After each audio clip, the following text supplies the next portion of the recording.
우리는 계속해서 세상을 이기는 성도 시리즈 말씀을 함께 살펴보고 있습니다. 예수 그리스도께서 부활하신 것은 단순히 그냥 예수님만 부활하신 것이 아니라 예수를 믿는 모든 성도들이 세상의 모든 아픔과 고통, 연약함을 이기고 승리케 하시는 그러한 부활이었음을 믿으시기 바랍니다. 우리는 오늘 특별히 죽음으로부터 우리를 승리케 하신 주님의 역사를 함께 살펴보기를 원합니다. 주님이 사망 권세를 이기신 것은 한순간만의 사건이 아니라 구약 때부터 꾸준히 주님이 약속하신 사건임을 오늘 성경은 예표하고 있습니다. 그래서 오늘 저는 여러분들과 함께 한 아이가 죽었다가 살아난 이 사건을 통하여서 예수님의 다시 사심이 우리에게 미치는 그 메시지는 무엇인지, 그 교훈은 무엇인지 함께 살펴보기 원합니다. 지난 한 주간 우리는 고난 주간을 보냈습니다. 이 고난 주간을 보내면서 여러 가지 일들이 여러분들의 삶에 있었을 거예요. 그 중에서 제 마음을 사로잡았던 한 사건이 있어요. 저뿐만이 아니라 많은 그리스도인들의 마음을 안타깝게 했던 사건이라고 생각이 되는데, 이 노틀담 성당은 1163년에 건축을 시작해서 167년이라는 오랜 공사 기간을 거쳐서 1330년에 완공된 이 프랑스의 보물과 같은 성당입니다. 뿐만 아니라 이 프랑스 역사의 현장이 이곳에서 여러 번 재현됐던 그 나폴레옹의 대관식도 있었고 여러 가지 중요한 순간들이 담겨 있는 역사의 현장이기도 해요. 그래서 그 뉴스를 제가 이렇게 계속 바라보는데, 그러다가 한 장면을 바라봤어요. 그게 뭐냐면 바로 이 장면이에요.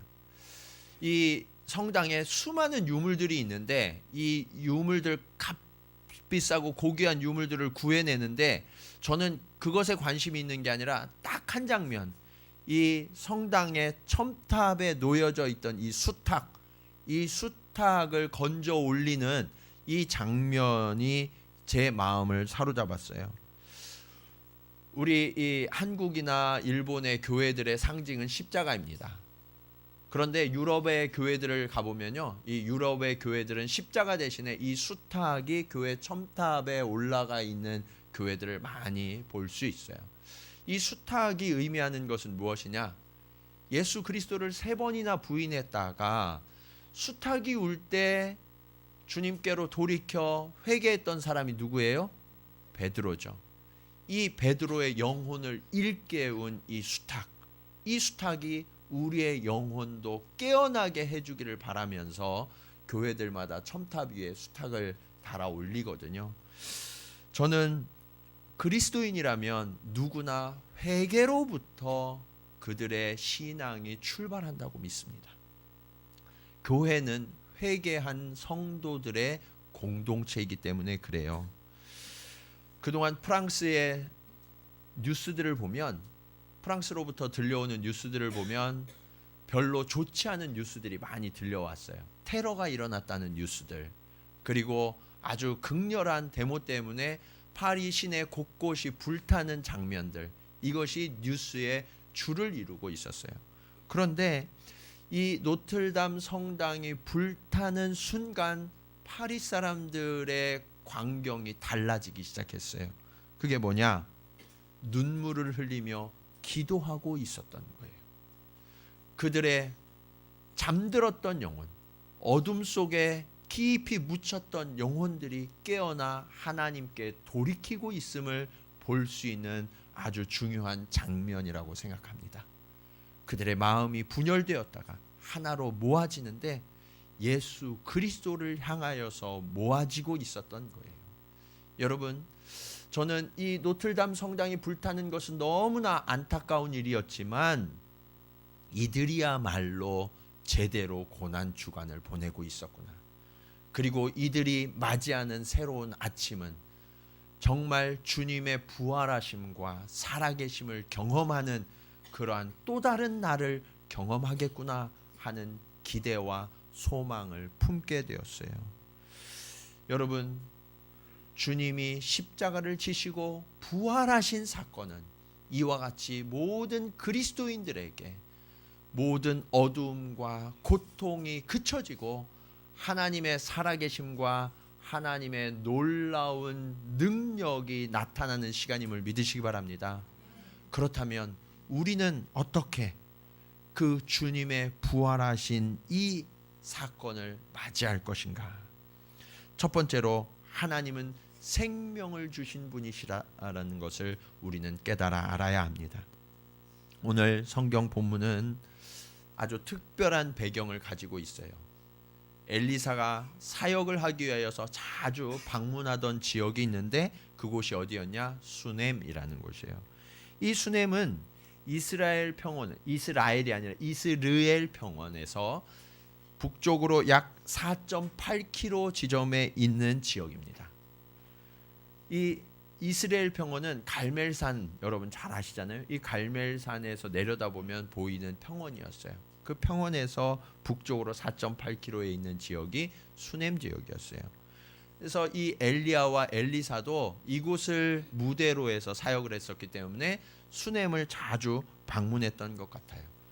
그런데 이 수넴 지역에 한 여인이 살았는데 이 여인은 신앙심도 매우 깊고 그리고 섬김을 잘하는 현숙한 여인이었어요.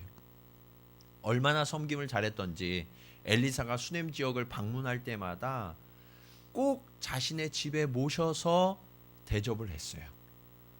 그런데 그렇게 대접을 몇 번 하다가 이 여인이 이것으로는 부족하다. 하나님의 사람을 대접하는데 이 정도로는 부족하다라고 여겼던 것 같아요. 그래서 남편을 설득합니다. 남편을 설득해서 어떻게 하냐? 자신의 땅에 집을 하나 따로 별도로 줘요. 작은 방을 하나 지어서 엘리사가 수넴에 올 때마다 아무런 불편함 없이 그곳에서 머물고 자고 또 연구도 할 수 있도록 그 집을 제공한 거예요. 자, 엘리사가요 사역을 너무나 편하게 이 여인 덕분에 사역을 할 수 있게 됐어요.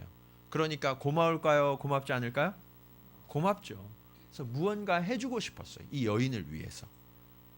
그래서 잠자리에 누웠다가 사환을 부릅니다. 사환을 불러서 이 여인을 내게 불러와라 라고 이야기해요. 여인이 엘리사에게로 나옵니다. 엘리사가 묻습니다.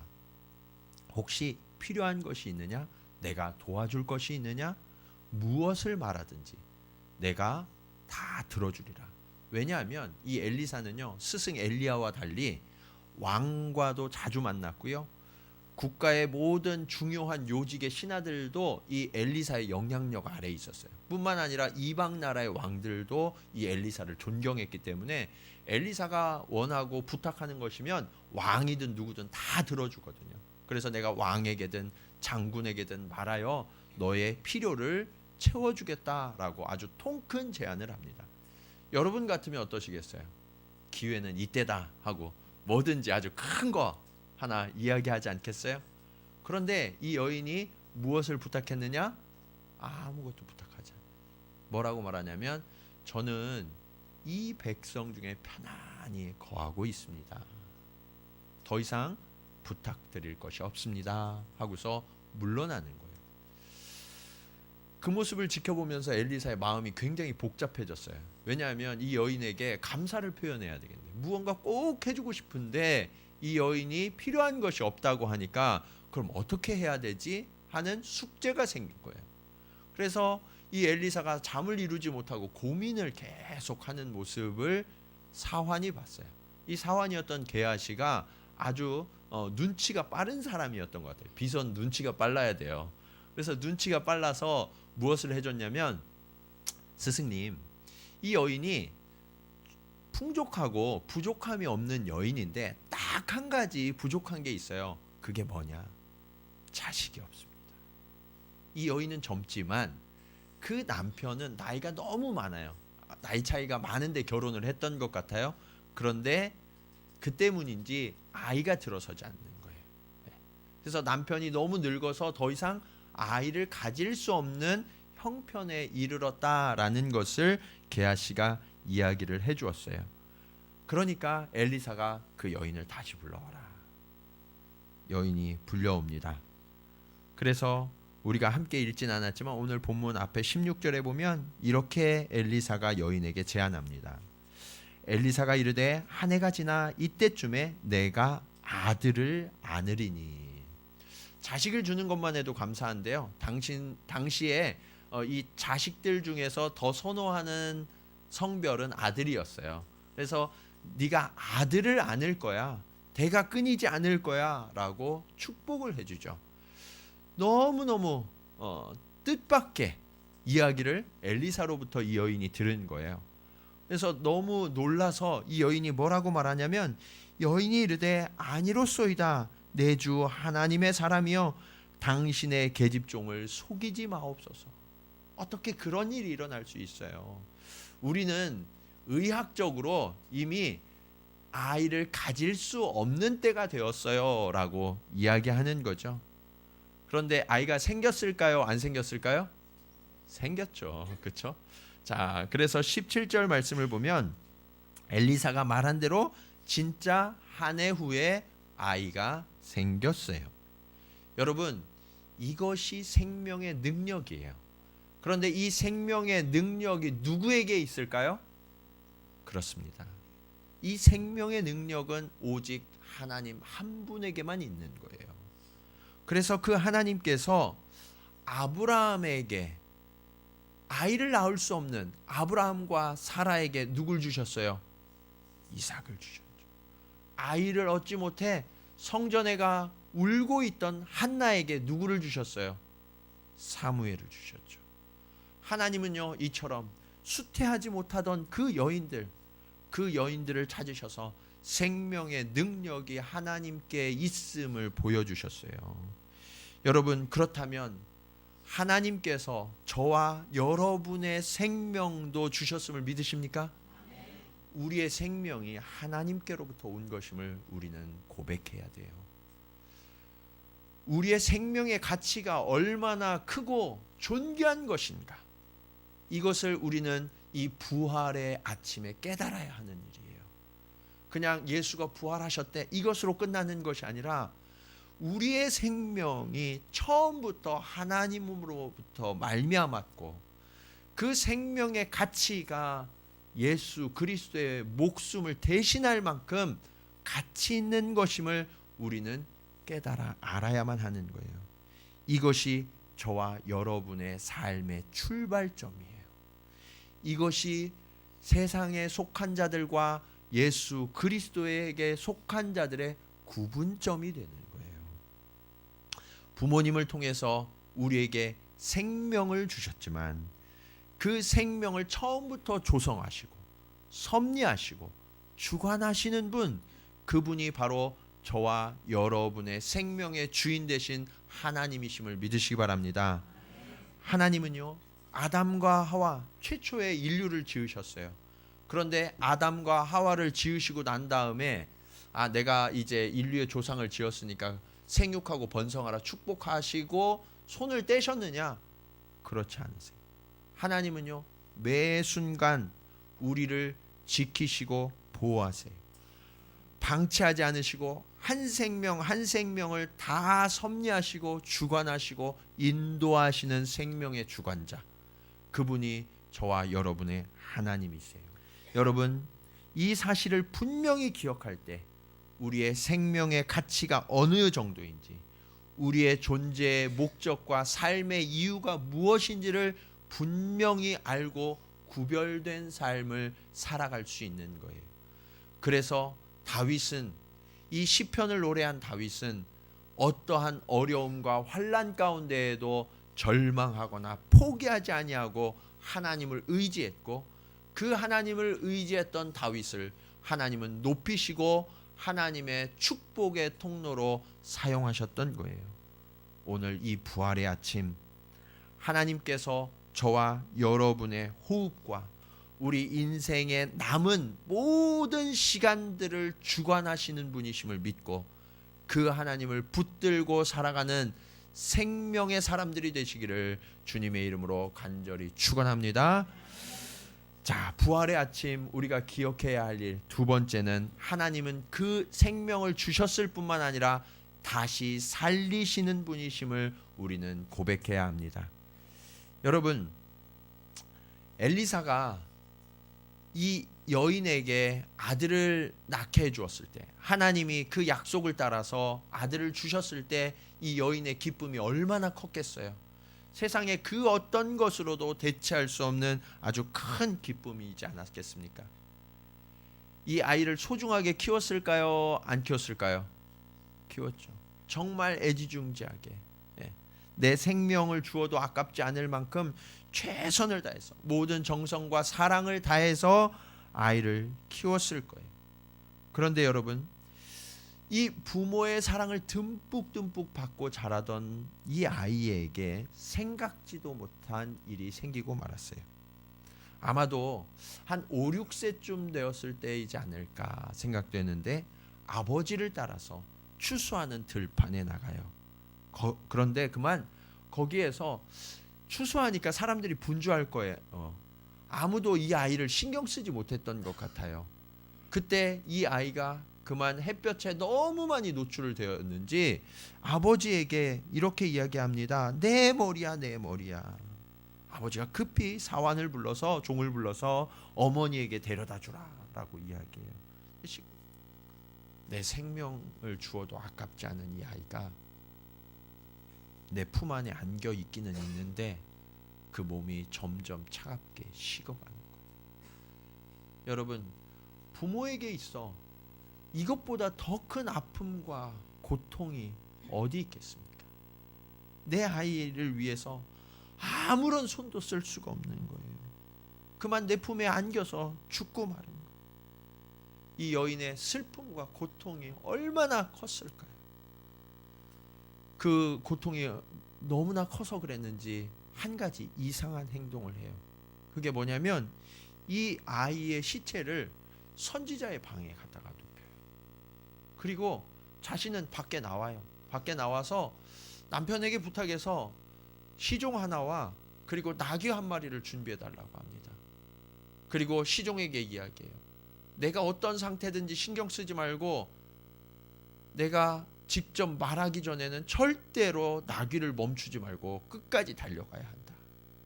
그러면서 나귀를 몰아서 달려갑니다. 멈추지 않고. 어디로 갔을까요? 엘리사 선지자에게. 이 여인은요, 지혜로운 여인이었어요. 사람에게 슬픔을 털어놓고 고통을 말하고 눈물을 쏟는데 그 소중한 시간을 허비하지 않았어요. 생명을 주신 분이 하나님이시라면 이 생명을 다시 살릴 분도 하나님뿐이시라는 것을 믿었던 거예요. 그래서 이 선지자를 찾아갑니다. 그런데 이 선지자를 만나니까요, 그동안 참고 억눌렀던 슬픔이 한꺼번에 터져 나와요. 그래서 어떻게 하냐? 선지자가 종을 시켜서, 게하시를 시켜서 평안하냐? 라고 물었는데 평안합니다 라고 대답을 해놓고서는 선지자의 발을 붙들고 엉엉 울기 시작하는 거예요. 엘리사가 하나님도 나에게 아무런 말씀도 주지 않았는데 이 여인에게 필시 무슨 일이 있구나. 그러면서 그 이유가 무엇인지 묻습니다. 그러자 이 여인이 28절에 이렇게 대답해요. 여인이 이르되 내가 내 주께 아들을 구하더이까 나를 속이지 말라고 내가 말하지 아니하더이까 하니. 얼마나 그 고통이 컸던지. 하나님께서 이 아이 내가 원하지도 않았는데 나 그냥 만족하면서 살고 있었는데 굳이 찾아오셔서 아들을 주시더니, 그래서 모든 사랑과 정성을 다 쏟아서 이 아이를 키웠는데 어떻게 이 아이를 지켜주지 않고 그냥 데려가십니까? 하면서 마음에 원망과 불평이 쏟아지는 거예요. 어찌할 수가 없으니까 하나님 앞에 호소하고 있는 거예요. 그런데 여러분, 사실은요, 하나님이야말로 이 아픔과 고통을 잘 아시는 분이에요. 하나님은요, 하나밖에 없는 아들 예수 그리스도를 저와 여러분을 위하여서 죽음의 자리로 내모신 분이에요. 그리고 그분이 십자가에 달려서 고통하며 신음하고 있을 때 그것을 차마 보실 수가 없으셨던 거예요. 그래서 어떻게 하셨냐? 하늘과 땅 사이에 짙은 구름을 들이우십니다. 하늘에서 땅이 보이지 않도록, 그 십자가가 보이지 않도록. 너무나 마음이 아파서 그 죽어가는 아들을 쳐다볼 수가 없었던 거예요. 그런데 주님은 그 십자가에서 울부짖습니다. 엘리 엘리 라마 사박단, 나의 하나님 나의 하나님 어찌하여 나를 버리시나이까.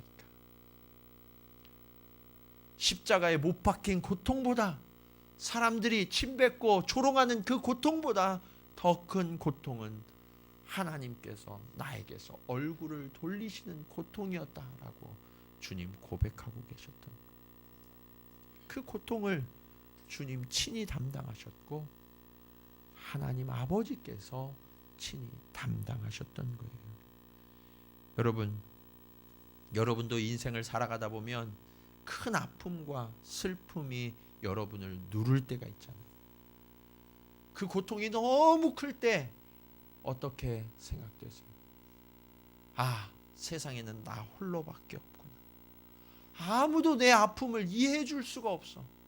누가 있어서 이 고통을 알고 이해해 줄 수 있을까? 이것이 저와 여러분의 마음이 아닙니까? 그런데 여러분, 바로 그때 하나님께서 내가 알아. 내가 너의 고통과 그 아픔을 다 알고 있어. 왜냐하면 그 고통과 아픔을 내가 친히 경험했기 때문이야 라고 말씀하세요. 여러분, 이것이 예수 그리스도께서 이 땅에 오신 이유예요. 우리 인류들이 인생을 살아가면서 경험하는 그 모든 아픔과 고통, 질병과 슬픔을 대신 담당하시기 위하여서 그분이 이 땅에 오신 거예요. 그리고 하나님은 여러분을 결코 홀로 두지 않습니다. 하나님은 우리의 모든 아픔과 고통을 다 이해하시는 분이세요. 심지어 나의 부모도, 나의 자식도, 나의 남편과 아내도 이해할 수 없는 그 아픔을 주님은 다 아셔서 우리를 위로하시는 긍휼의 하나님이심을 기억하시기 바랍니다. 오늘 본문 33절로 35절 말씀을 보시면 엘리사가 하나님 앞에 기도를 드리고 자신이 직접 아이 위에 올라가 엎드립니다. 그래서 아이의 입과 자신의 입이, 아이의 눈과 자신의 눈이, 아이의 손과 자신의 손이 겹쳐지는 동작을 통해서 이 아이를 다시 살아나게 하는 기적이 나타나게 됩니다. 여러분, 이 기적은 하나님께서 우리의 생명의 창조자이실 뿐만 아니라 죽은 자도 다시 살리실 수 있는 생명의 주관자이심을 보여주시는 위대한 사건이에요. 예수님께서 이 땅에 오셨을 때 그 크신 능력에 놀라서 사람들은 예수님을 따라다니기 시작했어요. 더러운 귀신 들린 자들에게서 귀신을 쫓아내셨고 악한 질병이 든 사람으로부터 모든 질병을 고치시고 건강을 주셨어요.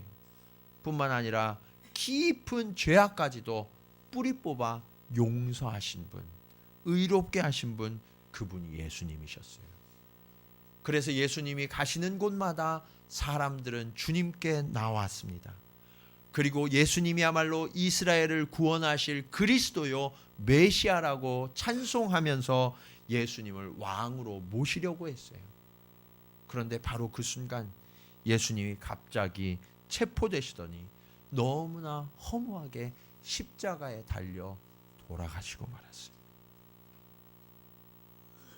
너무나 갑자기 일어난 이 일 때문에 사람들의 마음은 급격히 식어지고 모든 것이 끝났다고 생각하면서 주님을 다 떠나갔죠. 심지어는 제자들마저 골방에 숨어서 두려움에 덜덜 떨고 있었어요. 3일 동안 이 두려움이 온 세상을 지배하고 있을 때 그 절망의 새벽, 주님은 사망 권세를 이기시고 무덤 문을 깨뜨리시고 부활하신 주님이신 줄로 믿습니다. 여러분, 기독교는 부활의 종교예요. 십자가의 고난만 있는 것이 아니라 그 모든 고난과 고통을 이기시고 부활하신 그 예수 그리스도를 믿는 사람들이 바로 저와 여러분인 거예요. 십자가에서 끝나지 않습니다. 고통의 자리, 절망의 자리, 낙심의 자리, 실패의 자리에서 우리의 인생이 끝나는 것이 아니라 주님의 승리와 영광이 저와 여러분에게 약속된 것, 이것이 기독교의 신앙인 거예요. 심지어 우리가 주님과 함께하면 죽음조차도 우리를 억누를 수 없고 우리는 그 죽음을 이기고 주와 함께 부활할 것을 주님은 약속해 주시는 것입니다. 여러분, 이 소망을 붙들고 세상을 살아가세요. 더 이상 낙심과 절망, 실패가 여러분의 삶을 지배하지 못하도록 승리하신 주님의 손을 꼭 붙들고 날마다 살아가는 저와 여러분 되시기를 간절히 축원합니다. 자, 이 승리의 약속을 받은 저와 여러분은 그렇다면 어떠한 삶을 살아야 할까요? 마지막으로 우리는 경배와 소망의 삶을 살아야 합니다. 여러분, 자신의 품에서 싸늘하게 식어가는 아들을 안고 있는 이 여인의 마음은 어땠을까요? 그런데 그 아이가 다시 살아나서 심장이 뛰고 따뜻해진 그 아들의 부활을 경험한 이 여인의 마음은 또 어떻게 변화했을까요? 오늘 37절 말씀을 보면 여인이 들어가서 엘리사의 발 앞에서 땅에 엎드려 절하고 아들을 안고 나가니라 라고 말씀하고 있어요. 지금 다시 살아난 이 아들을 안고 나가는 이 여인이 바라보는 세상은요, 처음 아들의 시체가 있는 그 방으로 선지자를 데려올 때 그 마음과 완전히 달라져 있었겠죠. 그리고 그녀가 이제 세상을 바라보는 시선은 아들이 죽었을 때 바라보던 세상과는 완전히 달라져 있었을 거예요. 이것이 그리스도인들의 변화된 시선이요 마음이 되어야 한다라고 성경은 가르쳐 주시는 거예요. 여러분, 세상의 그 무엇과도 바꿀 수 없는 분명한 하나님께 대한 확신과 충만함이 그 여인을 지배했던 것처럼 저와 여러분이 오늘 이 아침에 가져야 할 그 마음도 이 부활에 대한 소망과 감격으로 충만해져야 하지 않겠습니까? 하나님은요, 그것을 미리 알려주시기 위하여서 이 수넴 여인이 경험한 사건을 통해서 우리의 부활을 약속하고 계시는 거예요. 예수 그리스도의 부활하심은요, 단순히 주님만 부활하신 사건이 아니라 주님의 부활을 믿는 저와 여러분에게도 동일하게 주어지는 선물임을 믿으시기 바랍니다. 주님이 다시 살아나셔서 무엇이 되셨다고 말씀하고 계세요? 예, 첫 열매. 무엇의 첫 열매? 잠자는 자들, 죽은 자들의 첫 열매가 되셨다는 거예요. 여러분, 첫 열매가 있으면 뒤에 뭐가 있다는 얘기예요? 그 다음 열매가 있다는 얘기죠. 예. 누가 다음 열매가 될까요? 예수 그리스도를 믿는 우리들이 부활의 다음 열매가 되게 하시겠다라고 약속하신 거예요.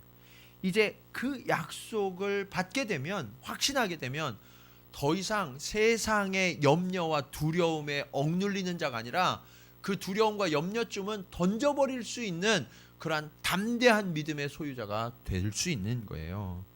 그래서 여러분, 이 시간 이후로 이제 예배 후에 본당을 나가는 저와 여러분의 시선, 저와 여러분의 마음과 태도는 이전과 완전히 달라져야 하는 거예요. 언제 어느 때나 우리와 함께 하시는 하나님, 그 하나님께서 나를 일으키시고 나를 살리시고 나와 함께 하셔서 하나님의 형통하심을 더하여 주심을 신뢰한다면 이제 세상이 더 이상 두렵지 않는 거예요. 세상의 환경이 염려되지 않는 거예요. 그 소망이 저와 여러분에게 주어져 있는 거예요. 그러니까 우리의 예배는 달라지고 우리의 입술은 달라져서 하나님을 언제나 어디서나 찬양할 수 있는 거죠. 이것을 하나님이 보여주시기 위하여서 이 부활의 사건 이후에 또 한 가지 후속편을 만들어 주셨어요. 그게 뭐냐? 열왕기하 8장 1절에서 6절의 말씀인데요. 이스라엘에 흉년이 들게 하십니다. 여러분, 엘리사의 스승이 누구예요? 엘리야죠.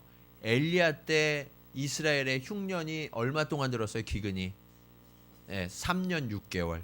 3년 6개월 들었는데 지금은 7년 동안 하나님이 기근을 들게 하세요. 훨씬 더 극심하고 오랜 동안의 기근이 이스라엘에 임하게 하시는 거죠. 그런데 그 기근 동안에 하나님이 이 여인과 다시 살아난 이 아이를 돌보셨어요.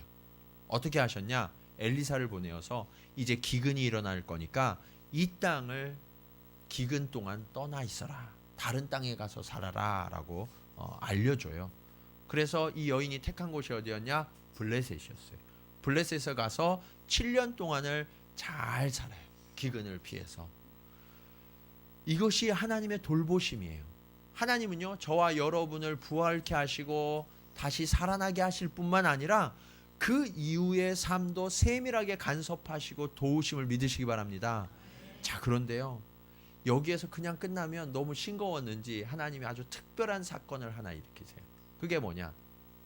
이 여인이 가뭄이 7년 동안 있다가 끝났다라는 소식을 듣고 본국으로 돌아옵니다. 돌아와서 집에 가고 자기 땅에 딱 들어가니까 벌써 누가 와서 살고 있는 거예요. 그러면서 자기 집이라고 내주질 않고 자기 땅이라고 내주질 않는 거예요.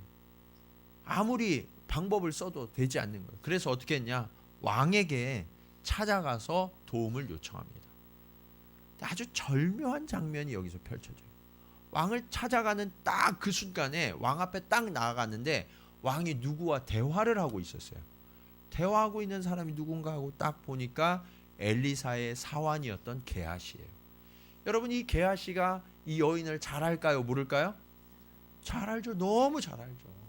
이 여인이 게하시도 잘 섬겼을 테니까.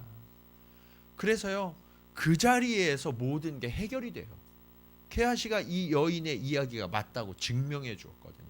그러니까 왕이 관리를 파견해서 집도 찾아주고 땅도 다 돌려받게 그렇게 도와주죠.